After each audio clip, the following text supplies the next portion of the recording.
আল্লাহ সুবহানাহু ওয়া তাআলা একটা ফায়সালা করছেন, আমি সেই ফায়সালাটি মানতে পারছি না। কেন ওর এত ইলম হবে, কেন ও এত সম্মান পাবে, ও এত কেন মানুষের কাছে প্রিয় হয়ে উঠলো, মানুষ এত কেন ওকে ভালোবাসলো, ও কেন এমন নেতৃত্ব পেল, ইত্যাদি ইত্যাদি। কখনোই না।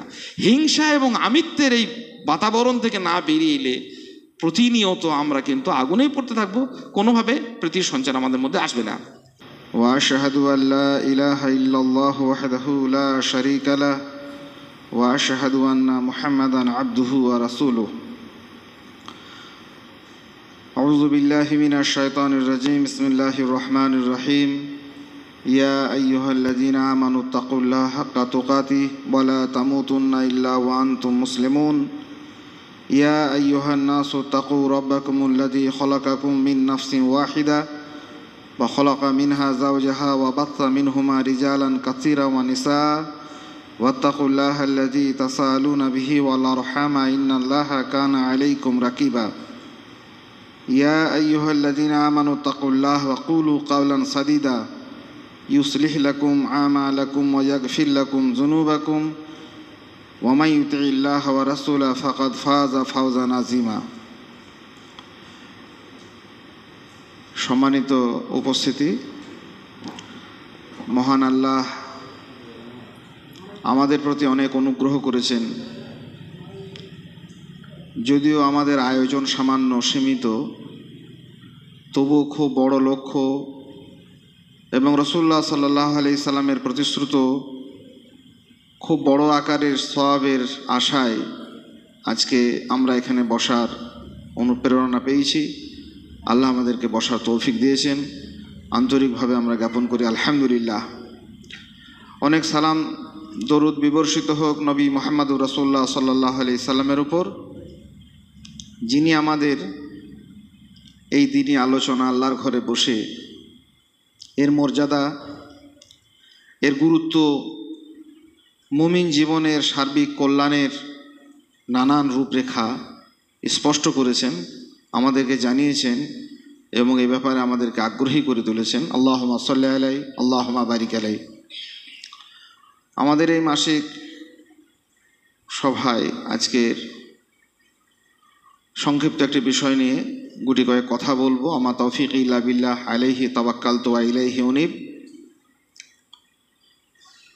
একটি হাদিসে কুদসি মহান আল্লাহ সুবহানাহু ওয়া তাআলা স্পষ্ট করেছেন। রাসূলুল্লাহ সাল্লাল্লাহু আলাইহি সাল্লাম বলছেন,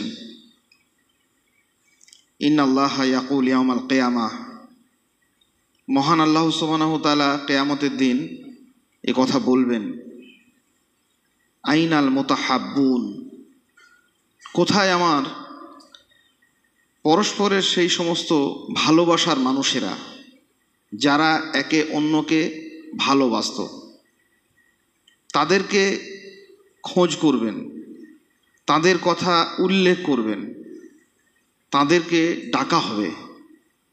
কে ডাকবেন? আল্লাহ সুবহানাহু ওয়া তাআলা ডেকে বলবেন, আজিল্লুহুম, আজকে আমি তাদেরকে ছায়া দেব, ইয়াউমা লা জিল্লা ইল্লা জিল্লি, এমন একটি দিনে তাদেরকে আমি ছায়া প্রদান করব যেদিন আমার ছায়া ছাড়া অন্য কোনো ছায়া নেই। কোন সব মানুষ? মুতাহাব্বুন, কারা? বে জালালি, আল্লাহর সম্মানে, আল্লাহর ভালোবাসায়, আল্লাহ সুবহানাহু ওয়া তাআলার সম্মাননায় যারা একে অন্যকে ভালোবাসত। মুমিন জীবনের পারস্পরিক আচরণ কেমন হবে? একজন মুমিনের সঙ্গে একজন মুমিনের, একজন মুসলিমের সঙ্গে একজন মুসলিমের পারস্পরিক সম্পর্ক নবী মুহাম্মদুর রাসূলুল্লাহ সাল্লাল্লাহু আলাইহি সাল্লাম এবং স্বয়ং আল্লাহ সুবহানাহু ওয়া তাআলা কিতাবে সুন্নায় স্পষ্ট করেছেন। তার মধ্যে একটি গুরুত্বপূর্ণ সম্পর্ক হচ্ছে, অনেকগুলি সম্পর্কের কথা আমরা জানি, একটি গুরুত্বপূর্ণ সম্পর্কের কথা আল্লাহ সুবহানাহু ওয়া তাআলা ইঙ্গিত করলেন, সেটি হচ্ছে ভালোবাসা। অনেক কিছু আছে, আমরা একসঙ্গে থাকি, একসঙ্গে সালাত আদায় করি, একে অন্যের খোঁজ খবর নিই, এই বিভিন্ন কিছুর ওপরে বা বিভিন্ন কিছুর ভিতরে যেটি নিহিত থাকবে সেটি হচ্ছে ভালোবাসা। নিখাদ একে অন্যের প্রতি গভীর প্রীতির সঞ্চার যদি না থাকে, একটি জাতি তার নিজের এবং অপরের কল্যাণের জন্য সে কখনোই নিজেকে যোগ্য করে তুলতে পারে না। প্রতি মুহূর্তে এই শব্দটির, এই বিষয়টির অনুপস্থিতি আমরা নিজেরাও টের পাই। অনেক কিছু আছে, অনেক কিছুর ভিতরে এই শব্দটি যখন অনুপস্থিত থাকে, ভালোবাসা বিবর্ণ একটা সমাজ যখন আমাদের গড়ে ওঠে, তখন সেখানে আর কোনো কল্যাণের রূপরেখা আমরা দেখতে পাই না। আল্লাহ সুবহানাহু ওয়া তাআলা এই মর্মে আমাদেরকে স্পষ্ট করছেন এবং আগ্রহী করে তুলছেন যে মুমিন সেই সমস্ত মুমিনরা যারা কেবলমাত্র আল্লাহ সুবহানাহু ওয়া তাআলার জন্য, আল্লাহ সুবহানাহু ওয়া তাআলার সম্মাননায়, আল্লাহ সুবহানাহু ওয়া তাআলার ভালোবাসায় একে অন্যকে ভালোবাসত, তাদেরকে ডেকে বলছেন যে আমি এমন একটি দিনে তোমাদেরকে ছায়া প্রদান করব যেদিন আর আমার ছায়া ছাড়া অন্য কোনো ছায়া নেই। আমরা এই বিষয়টি নিয়ে গুটি কত কথা ইনশাআল্লাহ তাআলা আজিজ আলোচনাই করব না, শুধু আমাদের জীবনে সেটাকে বাস্তবায়ন করব। পবিত্র কোরআনে আল্লাহ সুবহানাহু ওয়া তাআলা স্পষ্ট করছেন যে মুমিন, এক মুমিন আরেক মুমিনের ভাই, ভ্রাতৃত্ব। আর এই ভ্রাতৃত্ব হচ্ছে বিশ্ব মানবতার একটা স্পষ্ট সনদ, একটা দলিল, পৃথিবীর সমস্ত কল্যাণের একটা নিবিড় রূপরেখা। ওয়াতাসিমু বিহাবলিল্লাহি জামিয়া ওয়ালা তাফাররাকু। আল্লাহ নিজের বিধানের ব্যাপারে স্পষ্ট করছেন যে আমার বিধানকে তোমরা আঁকড়ে ধরো একত্রিত হয়ে, জামাতবদ্ধ হয়ে। এখানে ভালোবাসার কথার আগেই জামাতবদ্ধতার কথা এসছে। জামাতবদ্ধতা পৃথিবীতে অনেক রকমের আছে। মানুষ একত্রিত হয়, এটা খুব সূক্ষ্ম বিষয়। আমরা অনেক সময় একসঙ্গে থাকাটাকেই ভালোবাসা মনে করি, এটা ঠিক নয়। একসঙ্গে মানুষ বিভিন্ন কারণে থাকতে পারে। এই জন্য আল্লাহ সুবহানাহু ওয়া তাআলা হাদিসে স্পষ্ট করে দিলেন যে যারা একে অন্যকে ভালোবেসেছিল আমার জন্য। পৃথিবীতে মানুষ একত্রিত হয়, জামাতবদ্ধ হয়, সংগঠন করে, জামাত করে, রাষ্ট্র গড়ে, দেশ গড়ে, সমাজ গড়ে, ধর্মীয় নেতার অনুসরণ করে, রাষ্ট্রীয় নেতার অনুসরণ করে, একত্রিত হয়ে হাজার হাজার মানুষ নানান কাজে ঝাঁপিয়ে পড়ে। এটা বিভিন্ন ক্ষেত্রে হতে পারে, কিন্তু তাদের মধ্যে সেখানে আদৌ কি ভালোবাসা আছে? একে অন্যকে সত্যিকারের আল্লাহ সুবহানাহু ওয়া তাআলার জন্য কি ভালোবাসে? একত্রিত হওয়াটাই শেষ কথা নয়। আল্লাহ পাক রব্বুল আলামিন পবিত্র কোরআনে সেদিকে ইঙ্গিত দিচ্ছেন যে তোমরা একত্রিত হও। একত্রিত হও কিসের ভিত্তিতে? আল্লাহর বিধানকে আঁকড়ে ধরো একত্রিত হয়ে, আর স্মরণ করো সেই কথা, ওয়াজকুরু নি'মাতাল্লাহি আলাইকুম ইয কুনতুম আদান ফাআল্লাফা বাইনা কুলুবিকুম। সেই সময়কালের কথা স্মরণ করো যখন তোমরা একে অন্যের শত্রু ছিলে, তোমাদের হৃদয়ে আমি প্রীতির সঞ্চার ঘটিয়েছিলাম, ভালোবাসা ঢেলে দিয়েছিলাম। এটি না থাকলে ঐক্যের আর কোনো মানে থাকে না। পৃথিবীতে একত্রিত হয়ে বহু মানুষ করে, একে অন্যের সঙ্গে নানা রকমের সম্পর্ক গড়ে ওঠে। সেই সারা পৃথিবীতে একটা চিত্র বারবার আমাদের সামনে প্রতিভাত হয়, সেই সাপওয়ালার কাছে, সাপুড়েদের কাছে সাপ খেলানোর মতো। সাপুড়ে সাপটাকে নিয়ে যে খেলায়, তার মধ্যে কোনো ভালোবাসা নেই। আমরা দেখি মনে করি এ খুব ভালোবাসে, সাপটাকে যত্ন করে খাওয়ায় দাওয়ায়। ব্যাপারটা আসলে তা নয়। সাপকেও খাওয়ায়, যত্ন করে নিজের স্বার্থে, নিজের বাঁচার জন্য। ওকে খেলা দেখাতে পারলে ওর জীবনে কিছু উপার্জন হবে। সাপও জানে যে আমার দস্যু, এ আমার শত্রু, এ আমার বন্ধু নয়, কিন্তু সাপ তার কথা শুনে নাচে কেন? সাপ জানে আমি নাচলে আমি খেতে পাবো না। দুনিয়া জুড়ে আমরা যত দেখি, অজস্র দেখি, যেখানে আল্লাহ সুবহানাহু ওয়া তাআলার জন্য ভালোবাসা নেই, সেই ঐক্যগুলো, সেই একতাগুলো, সেই দলে দলে মানুষ একদিকে ঢলে যাওয়াটাকে আমরা কোনোভাবে যেন ইসলামী ঐক্য না মনে করি। কারণ সেখানে একত্রিত হওয়াটা ছিল নিজস্ব নিছক একটি স্বার্থে। জঙ্গলের হিংস্র প্রাণীকে মানুষ নিয়ে এসে সার্কাসে নাচায়, তাদের মধ্যে ভালোবাসা নেই। একত্রিত থাকার অবস্থান আছে। সে তাকে খাওয়ায়, সে তাকে যত্ন করে নিজের স্বার্থে, ও ওর কথা শোনে, ও নিজের স্বার্থে। ও জানে এবং দুজনেই জানে যে আমরা একে অন্যের শত্রু। সেই জন্য যারা ওই সমস্ত খেলা দেখে তারা সাবধান থাকে। ও জানে যে আমাকে সুযোগ পেলে কামড়াবে, আর ও জানে আমার খেলা দেখানো বন্ধ হলে আমাকে বনে ছেড়ে দিয়ে আসবে, মেরে ফেলবে। আল্লাহ সুবহানাহু ওয়া তাআলা মুমিন বান্দাদেরকে যে ভালোবাসার ইঙ্গিত দিচ্ছেন সেটি হুব্বু ফিল্লাহ, বুগদু ফিল্লাহ, শুধুমাত্র আল্লাহর জন্যই ভালোবাসা। এবং আল্লাহ সুবহানাহু ওয়া তাআলার জন্যই মুমিনরা যে ভালোবাসার, যে প্রীতির সঞ্চার করেছেন, তাদের পুরস্কার স্বরূপ আল্লাহ বলছেন আজকে কিয়ামতের দিন কোনো ছায়া নেই। আজকে আমি তোমাদেরকে ছায়া দেবো যারা আমার সম্মাননায়, আমার ভালোবাসায়, যারা একে অন্যের প্রতি ভালোবাসা জ্ঞাপন করেছিল। তাহলে ভ্রাতৃত্বের একটা বড় বড় সনদ হচ্ছে, একটা বড় প্রেক্ষিত হচ্ছে একে অন্যের প্রতি ভালোবাসা। যে ভ্রাতৃত্ব ছাড়া বিশ্ব মানবতার কোনো সনদই নির্মাণ হতো না। আদম আলাইহিস সালাম এলেন, তার সন্তানেরা দীর্ঘ জীবন এই পৃথিবীকে চাষযোগ্য জমি, বাসযোগ্য ভূমিতে পরিণত করলেন, চাকা আবিষ্কার করলেন, যন্ত্র আবিষ্কার করলেন।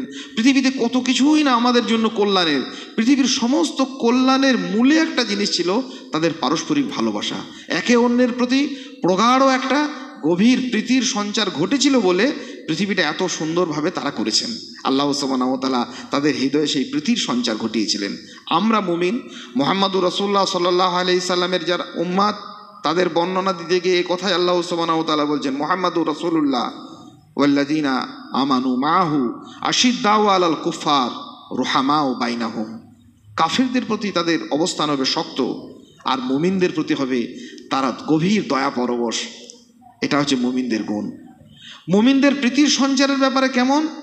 নবী মুহাম্মদুর রাসূলুল্লাহ সাল্লাল্লাহু আলাইহি ওয়াসাল্লাম বলছেন, আল মুমিনু লিল মুমিন কাল বুনিয়ান, একটা নির্মাণ কাজের মতো, অট্টালিকার মতো, বিল্ডিংয়ের মতো। ইয়াশুদ্দু বাদুহু বাদা, যা একাংশ অপরাংশকে মজবুত করে। এ কথা বলতে গিয়ে রাসূলুল্লাহ সাল্লাল্লাহু আলাইহি ওয়াসাল্লাম হাত দুটোকে এইভাবে ঢুকিয়ে দিলেন আঙুলের মাঝে আঙুলটাকে, দেখালেন যে এইভাবে যেমন একটা বিল্ডিং, একটা ইমারত, একটা প্রাসাদ একে অন্যের কাছে তার বিম, তার কলাম, তার ছাদ, তার সমস্ত কিছু জড়িয়ে থাকে, মানুষের জন্য কল্যাণের প্রেক্ষিত হয়ে দাঁড়ায়, তেমনিভাবে একটা মুমিনের সঙ্গে একটা মুমিনের সম্পর্ক হবে এইরকম অবিচল, এইরকম অটুট বন্ধনে তারা আবদ্ধ থাকবে।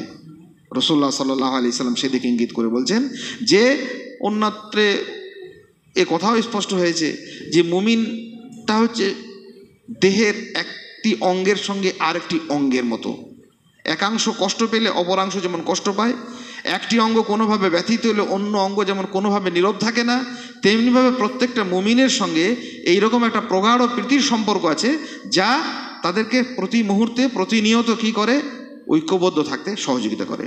আমরা আজকের এই সংক্ষিপ্ত পরিসরে গুটি কয়েক যে কথা আলোচনা করছি, তার মধ্যে অন্যতম একটি বিষয় হচ্ছে আমাদের মধ্যে এই প্রীতিটা কিভাবে আমরা বাড়াবো, বা আদৌ ভালোবাসা নেই, ভালোবাসা যেখানে হীন হয়ে পড়ছে মুমিনদের মধ্যে, সেখানে আমরা এই ভালোবাসাগুলোকে কিভাবে সঞ্চার করব।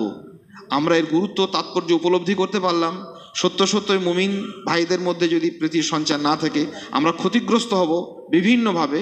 আল্লাহ সুবহানাহু ওয়া তাআলা তার ইঙ্গিত দিলেন, এবং আমরা বিশেষ করে আল্লাহর কিয়ামতের দিন তার ছায়া পাওয়ার উদ্দেশ্যে মুমিন ভাইদের মধ্যে আমাদের ভালোবাসার সঞ্চার ঘটাবো, একে অন্যের কাছে ভালোবাসার বার্তা প্রেরণ করব। তার কতগুলো প্রেক্ষিত, কতগুলো উপায় কিতাবুল্লাহতে, সুন্নাতে নববীতে স্পষ্ট হয়েছে, নবী সাল্লাল্লাহু আলাইহি ওয়াসাল্লাম আমাদেরকে শিখিয়েছেন। তার 3-4টি উল্লেখ করি। প্রথম হচ্ছে ভালোবাসার উৎস সম্পর্কে আমাদের ভ্রান্তি। আমরা মনে করি একসঙ্গে থাকলেই হয়তো আমাদের ভালোবাসা তৈরি হবে, বা একে অন্যকে কিছু খাইয়ে দিলে ভালোবাসা তৈরি হয়ে যাবে। উৎসটা কোথায়? উৎস হচ্ছে স্বয়ং আল্লাহ সুবহানাহু ওয়া তাআলা, তিনি এর মালিক। আর আসমান থেকে এটা প্রতিনিয়ত এই পৃথিবীতে আসে। আমি ইচ্ছে করলেই আপনাকে ভালোবাসতে পারবো না। পৃথিবীর দিকে তাকিয়ে দেখেন না, একটা সন্তানকে একটা মা কি পরিমাণে ভালোবাসেন, একটা পিতা একটা সন্তানের জন্য জীবনে কি পরিমাণ পরিশ্রম করেন, তারপরে সে ভালোবাসা রয়েছে? দল ভেঙে চূর্ণ বিচূর্ণ হয়ে যাচ্ছে। একটু পার্টির নেতা আমাদের সেদিন এই হুগলিতে একটা সভা বলছে, কি বলবো, মানুষের কোনো বিবেক নেই। আমি বিবেক মানুষের নেই, আপনার নেই। ভালোবাসার নেটওয়ার্কটা বন্ধ হয়ে গেছে। দলীয় কর্মীর জন্য দল বহু কিছু করেছে, দল ছেড়ে পালিয়ে গেল। সন্তান মাকে ছেড়ে পালিয়ে যায়, পিতাকে ছেড়ে সন্তান পালিয়ে যায়। এত ঘনিষ্ঠ প্রতিবেশী পরিজন একসঙ্গে দীর্ঘদিন কাজ করছি, একে অন্যের সঙ্গে কি করি? একটা দূরত্ব তৈরি করে ফেলি। এটার মূল ভ্রান্তি হচ্ছে আল্লাহ সুবহানাহু ওয়া তাআলা স্পষ্ট সুন্নাতে এসেছে যে প্রতিদিন আল্লাহ সুবহানাহু ওয়া তাআলা আসমানে বসে তার নিকট একেবারে অত্যন্ত নিকটস্থ ফেরেশতাদেরকে বলেন যে পৃথিবীর অমুক অমুক অমুক অমুক মানুষকে আমি ভালোবাসি। আর সেই বার্তাটা সপ্তম আসমান, ষষ্ঠ আসমান, পঞ্চম, চতুর্থ, তৃতীয়, প্রথম হয়ে একদম পৃথিবী পর্যন্ত ফেরেশতা বাহিত হয়ে সেই বার্তাটা আসে। এমনকি দুনিয়ার বসবাসরত যারা দুনিয়ায় ভ্রাম্যমান যে সমস্ত ফেরেশতা মণ্ডলী রয়েছেন, তাদের কর্ণকুহরে সেই শব্দটা উচ্চারিত হয় কি? যে আল্লাহ অমুক বান্দাকে ভালোবাসেন। সেই বার্তাটি তারা বিভিন্ন মানুষের কাছে প্রচার করতে থাকেন। এবং মানুষও তাকে আস্তে আস্তে ভালোবাসে, মানুষের মধ্যেও সেই ভালোবাসার প্রীতির সঞ্চার হয়। এইভাবে আল্লাহ সুবহানাহু ওয়া তাআলা বলেন, আমি অমুককে অপছন্দ করি। সেই বার্তাও সপ্তম আসমান হয়ে ষষ্ঠ, চতুর্থ, তৃতীয়, দ্বিতীয়, প্রথম পৃথিবীর আকাশে, পৃথিবীতে বসবাসরত ভ্রাম্যমান ফেরেশতাদের কর্ণকুহরে আস্তে আস্তে সেই শব্দ সঞ্চারিত হয়। সেটা মানুষের মনের মধ্যে গেঁথে যায়, মানুষ আস্তে আস্তে তাকে অপছন্দ করতে শুরু করে। তাহলে ভালোবাসার পরিষেবার নেটওয়ার্কটা ছিল আকাশে। আমি দুনিয়াতে মাথা ঠুকলে তার হবে না।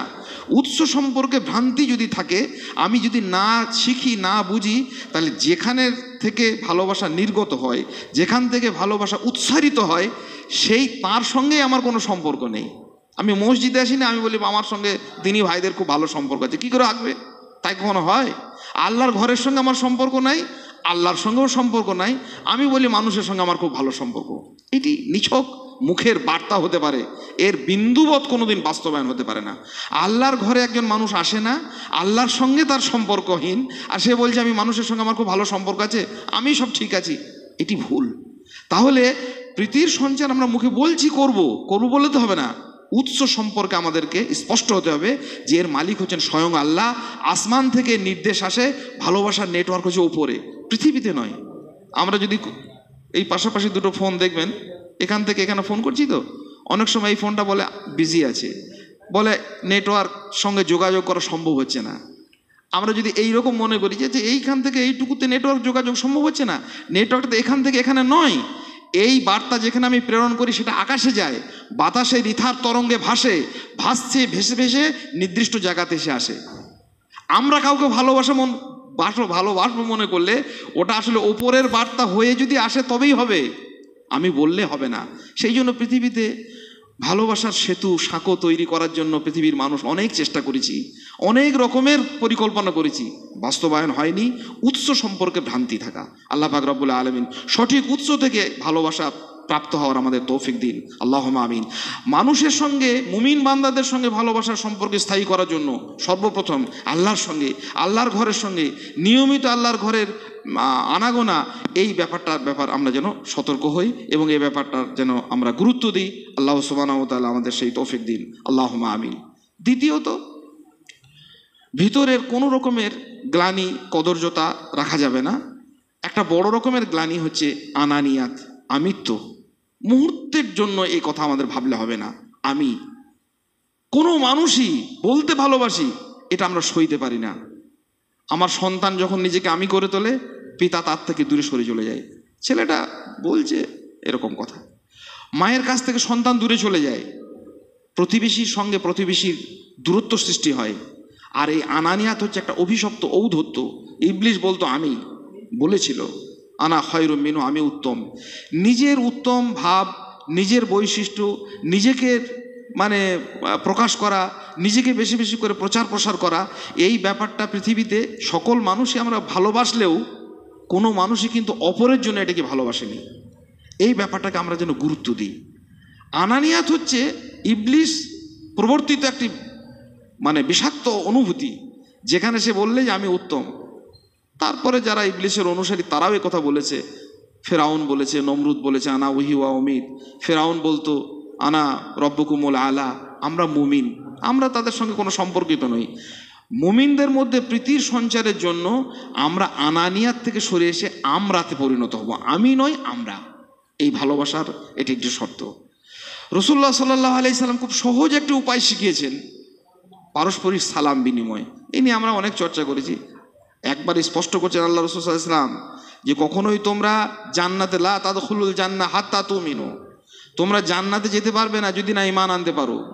আর ঈমান আনা সম্ভব হবে না, ঈমানের সঙ্গে সম্পর্কিত কতক্ষণ পর্যন্ত হাত্তা তাহাব্বু, যতক্ষণ না তোমরা পারস্পরিক ভালোবাসতে পারবে একে অন্যকে।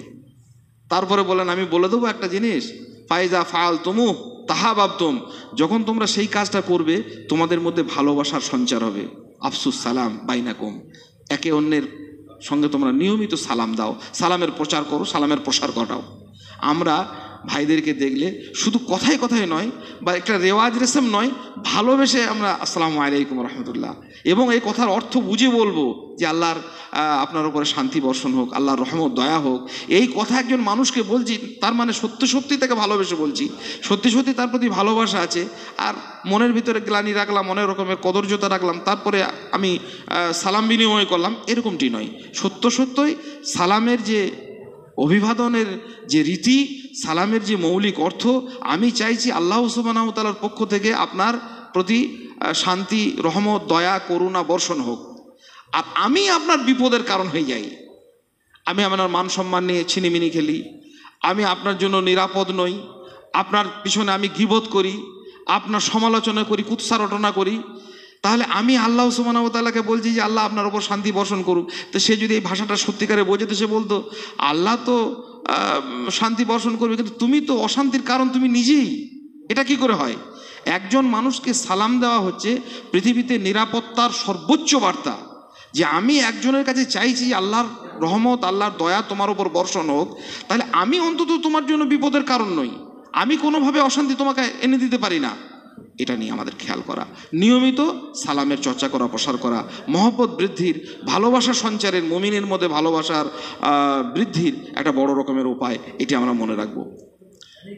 একে অন্যের মান মর্যাদা, সম্মান, আল্লাহ সুবহানাহু ওয়া তাআলা ফাদ্দালনা বাযুকুম বাযা, বিভিন্ন মানুষকে বিভিন্ন ক্যাটাগরিতে বিভিন্ন জিনিস দিয়ে তিনি দিয়েছেন।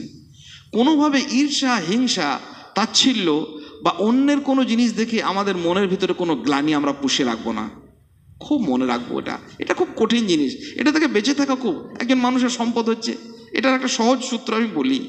এই কাজটি করেছিল আসলে সর্বপ্রথম শয়তান, ইবলিস। ইবলিস দেখলো যে আমার সামনে আর একজন সম্মানিত হচ্ছেন, কে? আদম আলাইহিস সালাম।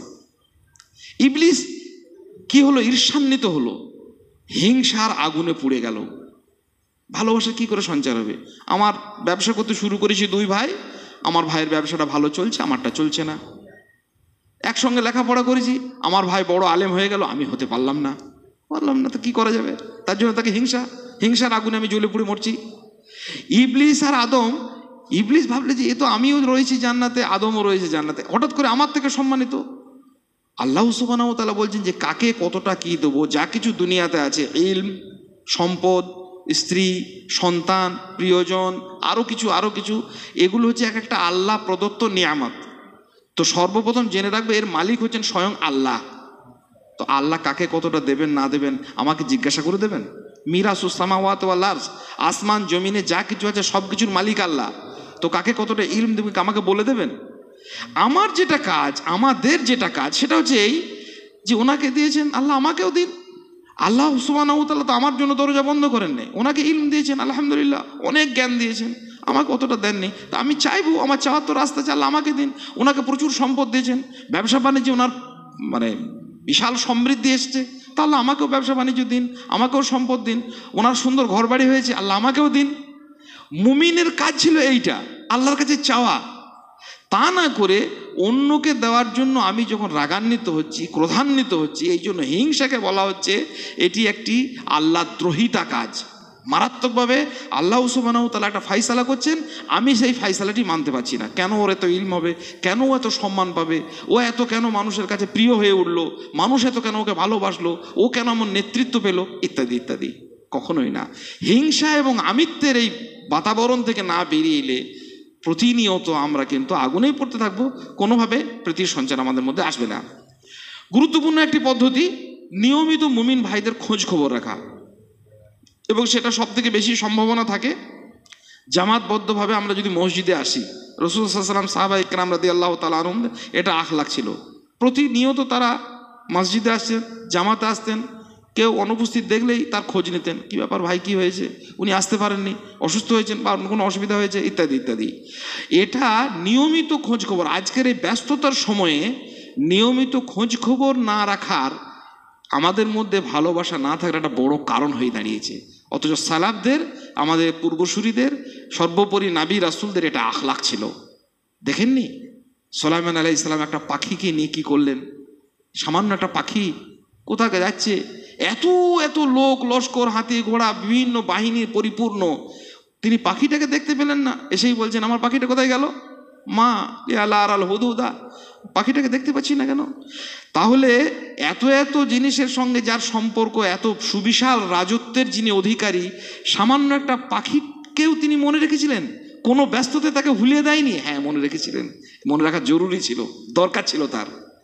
আমাদের দুনিয়াবি ব্যস্ততায় এমন, তিনি ভাই অত্যন্ত প্রিয়জন, বছরের পর বছর তার সঙ্গে সাক্ষাৎ নেই, সে কি অবস্থায় আছে, কি মানে দুঃসহ অবস্থার মধ্যে পড়ে আছে, আমাদের ব্যস্ততায় আমরা খবর নিতে পারি না। আমরা বলি মুমিন ভাইকে আমরা ভালোবাসি, তো কিসের ভালোবাসা? ভালোবাসা টিকে থাকে না? ভালোবাসার কোনো মর্যাদা হয়?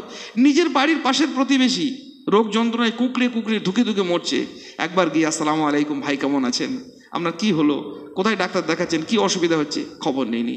মোহাম্মদুর রাসূলুল্লাহ সাল্লাল্লাহু আলাইহি সাল্লাম মসজিদে এলেন, এসেই বলছেন কি ব্যাপার, সেই মেয়েটি, কালো কালো একটি মেয়ে এসেছে সেই কোথা সুদূর সেই আফ্রিকা থেকে, সেই মেয়েটি এখানে বসবাস করতো, মসজিদে ঝাঁটপালা দিত। নবী সাল্লাল্লাহু আলাইহি ওয়াসাল্লাম বলে সেই মেয়েটি কই? বললো মেয়েটি তো মারা গেছে। বলে মারা গেছে, আমাকে খবর দাওনি? মনে রেখেছিলেন। সাহাবায়ে কেরামদেরকে নিয়ে বড় মজলিস বসেছে, বহু মানুষ বসে আছেন, একবার তাকিয়ে দেখলেন অমুককে দেখছি না তো। মনে রেখেছিলেন, হ্যাঁ মনে রেখেছিলেন, কোনো ব্যস্ততায় তাকে ভুলিয়ে দিতে পারেনি। একজন মুমিনকে, একজন মুমিনের অবস্থা সম্পর্কে জানতে দুনিয়াবি ব্যস্ততা ভুলিয়ে দেবে, তো কিসের ভালোবাসা তৈরি হবে? নিয়মিত একে অন্যের আমাদের সাধ্য মোতাবেক, এখন বিভিন্ন রকমের মাধ্যম রয়েছে, মিডিয়া রয়েছে, বাড়ি গিয়ে দেখা করাটাই জরুরি নয়, আমরা বিভিন্নভাবে তাদের খোঁজ খবর নিতে পারি। যে সমস্ত দিনী ভাইদের সঙ্গে আমরা পরিচিত, আমাদের প্রতিবেশী, আমাদের নিকটাত্মীয়, আমাদের মসজিদের মুসাল্লি, অথবা যাদের বাইরেও একটু রয়েছে, বিভিন্নভাবে তাদের সঙ্গে খোঁজ খবর রেখে আমরা এই প্রীতির সঞ্চার ঘটাতে পারি এবং আল্লাহ সুবহানাহু ওয়া তাআলার ওয়াদাকৃত, আল্লাহ সুবহানাহু ওয়া তাআলার প্রতিশ্রুত সে ছায়ার অধিকারী হওয়ার আল্লাহ আমাদেরকে তৌফিক দিন, আল্লাহুম্মা আমিন। আরেকটি বড় বিষয় হচ্ছে, আমরা একে অন্যের সঙ্গে থাকি, নিজে নিজে অনেক কিছু ভাবি, মানুষের কোনো মুহূর্ত মস্তিষ্ক এবং মানুষের হৃদয় স্তব্ধ থাকে না, চুপ থাকে না, নীরব থাকে না, এবং নানা রকমের ধারণা করি। আল্লাহ পাক রব্বুল আলামিন সব জানেন, তিনি আমাদের স্রষ্টা, তিনি আমাদেরকে বলে দিয়েছেন খবরদার ইয়াকুম ওয়াজ্জান, নবী সাল্লাল্লাহু আলাইহি ওয়াসাল্লাম বলেন সাবধান থাকো, কোনোভাবে তোমরা ধারণার নিকটবর্তী হয়েও না, যেটা পরিষ্কার নিখুঁত দেখতে পাবে সেইটা ছাড়া ধারণার নিকটবর্তী নয়। আর আল্লাহ সুবহানাহু ওয়া তাআলা পবিত্র কোরআনে স্পষ্ট করেছেন ইন্না কাসীরাম মিনাজ জান, নিশ্চয়ই অধিকাংশ ধারণাই হচ্ছে মিথ্যা, অধিকাংশ ধারণা হচ্ছে সত্য নয়, তোমরা কেন ধারণা করছো? এই একে অন্যের প্রতি ধারণা করতে করতে আমাদের হৃদয়ের জমে যাচ্ছে সেই কফের মতো, সর্দির মতো। ওই মানুষটা দীর্ঘদিন ধরে পাশে নামাজ পড়ছে, কিন্তু আমার সঙ্গে কথাবার্তা ভালো নেই, আলাপ একটু দূরত্ব তৈরি হয়েছে, মনের ভেতরে একটা গ্লানি শুরু হয়ে গেল, আমার সম্পর্কে মনে হচ্ছে ওনার ধারণা ভালো নেই, আমি নিজে ধারণা করে বসে আছি। মুমিন হৃদয়ে, যে হৃদয়টাকে আল্লাহ সুবহানাহু ওয়া তাআলা তৈরি করেছেন কল্যাণকর প্রেক্ষিত হিসেবে, ঈমান থাকবে, তাকওয়া থাকবে, ইখলাস থাকবে, আরও অনেক কিছু জিনিস থাকবে, সেটাতে আমি কফ আর সর্দির মতো কি রাখলাম? ওপরের প্রতি নিন্দা, মন্দ, রাগ, ক্ষোভ আর বদ ধারণা। কেউ বাড়ি করছে, কেউ গাড়ি করছে, কেউ ভালো মন্দ জীবনযাপন করছে, আরও কেউ সুখে শান্তিতে রয়েছে, আরও অন্যান্য কোনো বিষয়ে তার সমৃদ্ধি ঘটছে, আমি ধারণা করলাম এই তো এই করেছে। যতক্ষণ পর্যন্ত না স্পষ্ট হব, যতক্ষণ কোনো মুমিন ভাইয়ের ব্যাপারে এবং অহেতুক আমরা খুঁজে খুঁজে মানুষের নিন্দা ত্রুটিগুলো খুঁজতে যাব না, চোখে দেখতে পেলে যথাসম্ভব এড়িয়ে যাব, তাকে সতর্ক করার ব্যাপার থাকলে সতর্ক করব, আর অন্য মানুষের কাছে সেগুলোকে প্রকাশ করা তো সে তো কোনোভাবেই নয়। এই ব্যাপারটা থেকে আমরা যতক্ষণ না অব্যাহতি পাচ্ছি, নিজেদেরকে অব্যাহতি দিতে পারছি, প্রীতির সঞ্চার কি করে হবে? এত গ্লানি, এত ক্ষোভ, এত রাগ, একের প্রতি এত রকমের ধারণা, যে সর্দির মতো যদি বসে যায়, সর্দির একটা কি বড় মারাত্মক জিনিস জানেন? ওর দুটো অবস্থান, একটা যদি চলে যায় ভিতরের দিকে সেটা একটা গেল, আর যদি সামনে নাক দিয়ে ঝেড়ে ফেলে দিতে পারলাম তাহলে গেল। আর দুইয়ের মাঝে যদি এই কফ হয়ে বুকে বসে যায়, সে না নিজে ঘুমোবে কেসে কেসে, না অন্যকে ঘুমোতে দেবে। আমাদের যখন বদ ধারণাগুলো হয় তাকে হজম করে নিতে হবে, নইলে ঝেড়ে ফেলে দিতে হবে, যে ভাই এটা শুনছি কি ব্যাপার হয়েছে বলুন তো। যদি একান্ত না তাকে হজম করতে পারলাম তাহলে তাকে ঝেড়ে ফেলে দিতে হবে। এই দুইয়ের মাঝে আমরা না ঝেড়ে ফেলতে পারি, না তাকে হজম করে নিতে পারি। মাঝখানে বসে কফ হয়ে আমাদেরকে নিজেকে অস্বস্তি ফেলে দেয়, অন্যকে অস্বস্তিতে ফেলে। আমরা কোনোভাবে ধারণা করব না, ধারণার বশবর্তী হয়ে মানুষের প্রতি কোনো নিন্দামন্দ করব না, আর ত্রুটি বিচ্যুতি যেগুলো সম্মুখে দেখব আমাদের সাধ্য মোতাবেক সেদিকে ভাইদেরকে সতর্ক করব, একে অন্যকে, প্রত্যেককে। আর যদি কোনোভাবে দেখা যায় যে এটা সামান্য মিস্টেক এটা হয়ে গেছে, কেউ দেখেনি জানে না, সেটাকে আমরা গোপন করব। আল্লাহ সুবহানাহু ওয়া তাআলা তার জন্য আমাদের পুরস্কার রেখেছেন। কিয়ামতের দিন আল্লাহ আমাদেরকে গোপন করতে দেবেন আমাদের পাপ রাশি থেকে, যে তার মুমিন ভাইদের দোষ ত্রুটিগুলোকে গোপন রেখে দেয়। এ ব্যাপারে আমরা সজাগ হব। নিজের জন্য ব্যাপারটা আমরা যেমন বুঝি, একটা মুমিনের একটা বড় বৈশিষ্ট্য, আহিব্বালিন নাস লিমা তুহিব্বু লিনাফসিক। নিজের জন্য যেটা ভালোবাসে নিজের ভাইয়ের জন্য সেটা ভালোবাসবে। এটা দুভাবে এসেছে। কোথাও এসেছে আহিব্বালি আখি, নিজের জন্য যেটা ভালোবাসি, আমার সম্মান ইজ্জত, কোনো জায়গাতে আমি প্রতারিত না হই, কোনো জায়গাতে আমি বেইজ্জতি না হই, সব জায়গাতে আমার সম্মান থাক, মানুষ আমাকে ভালোবাসুক।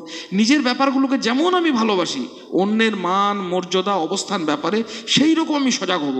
অন্তত আমার কোনো কারণে একটা ভাই অপদস্থ হয়ে যাচ্ছে, আমার কোনো কারণে একটা ভাই অপরিস্থিতিতে পড়ে যাচ্ছে, নিজের আত্মীয় অনাত্মীয় যেই হোক, এটি আমাদের যারা কোনোভাবে না হয়। এই মর্মে ছোট্ট একটি কথা বলে শেষ করবো ইনশাআল্লাহ তাআলা আজিজ। নবী সাল্লাল্লাহু আলাইহি সাল্লাম হিজরতে যাচ্ছেন, সঙ্গী হচ্ছেন সারা জীবনের সঙ্গী আবু বকর রাদিয়াল্লাহু তাআলা আনহু। বাড়িতে পড়ে আছে দুটি ছোট ছোট মেয়ে, আয়েশা আর আসমা। রাসূলুল্লাহ সাল্লাল্লাহু আলাইহি ওয়াসাল্লামের সঙ্গে আবু বকর চলে গেছেন। আবু বকরের বাপ আবু কুহাফা তখন অন্ধ হয়ে গেছেন, সেই অন্ধ পিতা বাড়িতে এসেছেন, আবু বকরের বাড়িতে, পাশাপাশি বাড়ি। এসে খুব মর্মাহত হয়ে রোদন ভরা কণ্ঠে তার ওই নাতনিদেরকে ডেকে বলছেন, হ্যাঁ, আবু বকর তো চলে গেল বন্ধুর সাথে। এটা আবু বকরের আব্বা, আবু বকর রাদিয়াল্লাহু তাআলা আব্বা এটা জেনেছেন। তো তোরা তো এখন না খেয়ে থাকবি, তোদের তো আর কোনো উপায় নেই, কি হবে তোদের? খুব গ্লানি, মনের ভিতরে খুব কষ্ট, নিদারুণ একটা অসহনীয় যন্ত্রণা হচ্ছে তার। তাই হোক, পিতা তিনি, মানে এটা উনি নিশ্চিত হয়েছেন আবু বকর রাদিয়াল্লাহু তাআলা আনহুর আব্বা, যে আমার ছেলের কাছে যদি কিছু পয়সা টয়সা থেকেছে, টাকা পয়সা যা ছিল, তো মুহাম্মদ সাল্লাল্লাহু আলাইহি ওয়াসাল্লামকে যে পরিমাণে সে ভালোবাসে, বাড়িতে কিছু রেখে যাবে না, সব নিয়েই চলে গেছে। ছোট ছোট নাতনি দুটিকে বলছেন যে নিশ্চয়ই তো কিছুই রেখে যায়নি। আসমা এবং আয়েশা রাদিয়াল্লাহু তাআলা আনহা, ছোট ছোট দুটি মেয়ে, তারা তখন বলছেন, দাদা আমার আব্বা তো অনেক কিছু রেখে গেছেন। কি রেখে গেছেন বলে ওরা তাড়াতাড়ি একটু সময় নিয়ে দুই বোনে গিয়ে বাড়ির ভিতরে কুলুঙ্গি, ছোটো মতো একটা খোপ মতো তাকের মতো আছে, সেইখানে দাদুকে নিয়ে গেছে। তো উনি তো অন্ধ মানুষ, দেখতে পান না, হাত বাড়িয়ে বাড়িয়ে দেখছেন, এরকম করে দেখছেন যে হ্যাঁ কিছু দিনার দিরহাম রয়েছে, কিচ্ছু নেই। যে পাথরগুলো, নুড়ি পাথরগুলো ঘষে ঘষে ওরা খেলা করতো দিনার দিরহামের মতো, সেই নুড়ি পাথরগুলোকে ওখানে সাজিয়ে রেখেছে ওরা। দাদুকে দেখাচ্ছে যে দেখুন আমার আব্বা দিয়ে গেছেন। তখন আবু বকর রাদিয়াল্লাহু তাআলা আব্বা আবু কুহাফা খুব খুশি হয়ে গেলেন যে যাক, আমার ছেলে তাহলে অনেক রেখে গেছে। ঘটনাটা পড়ে বহুবার বিস্মিত হয়েছি। ১৫০০ বছর আগে স্কুল নেই, কলেজ নেই, ইউনিভার্সিটি নেই, কোন পাঠশালায় পড়েছিলেন এরা? শুধুমাত্র নিজের পিতাকে, নিজের দাদুর কাছে অমর্যাদায় কোনোভাবে যেন সে উপস্থিত না হয়, কোনোভাবে তার অবমাননা না হয়। আর একটি মানুষ বৃদ্ধ অন্ধ, এই মানুষটা যেন কোনোভাবে না কষ্ট পায়। দুটি ছোট ছোট মেয়ে নিজেদেরকে ছলনার ছলনার একটা আশ্রয় নিয়ে নিজের দাদুকে কি করছেন, শান্ত করছেন, আর নিজের পিতাকে সম্মানিত করছেন। যদি বলে দিই না আমার বাপ কিছু রেখে যায় না, আমাদের ছেলেমেয়েরা হলে সত্যি আমার বাপটা কীরকম দেখুন, চলে গেল, কিছু রেখে গেল না, তাহলে বাপকে এখানে অমর্যাদা করা হয়, সেটা করব না। আর একই সঙ্গে এই মানুষটি, বৃদ্ধ মানুষটি কষ্ট পায়। আমাদের নিজেদের অবহেলায়, নিজেদের উদাসীনতায় প্রতিনিয়ত একে অন্যকে আমরা যদি অমর্যাদার দিকে ঠেলে দিই, একে অন্যকে আমার ইচ্ছায় বা অনিচ্ছায় কষ্টের মধ্যে ফেলে দিই, ভালোবাসা কি করে থাকে? আল্লাহ পাক রব্বুল আলামিনের কাছে আমরা বেশি বেশি করে দোয়া করব, কারো মান সম্মান মর্যাদার ব্যাপারে আমরা সত্যই গুরুত্ব দেবো, এবং আমরা নিজের জন্য যেটা ভালোবাসবো সেটা অপরের জন্য ভালোবাসবো। বেশি বেশি করে সালামের প্রচার প্রসার করব। আর মানুষের সঙ্গে, মুমিন ভাইদের সঙ্গে ভালোবাসার জন্য মূল যেটা আল্লাহর সঙ্গে ভালোবাসা, এটার জন্য আল্লাহর ঘরের সঙ্গে ভালোবাসা, নিয়মিত সেখানে আসা, নিয়মিত সেখানে মুমিন ভাইদের খোঁজ খবর নেওয়া, আল্লাহ এগুলো আমরা অভ্যাস করব।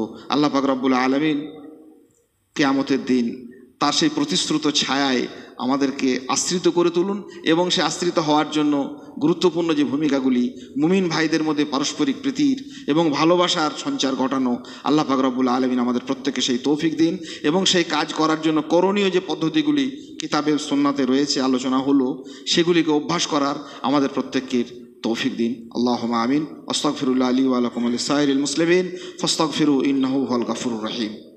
সুবহানাকাল্লাহুম্মা বিহামদিকা ওয়া আশহাদু আল্লা ইলাহা ইল্লা আনতা ওয়া আস্তাগফিরুকা ওয়া আতুবু ইলাইক।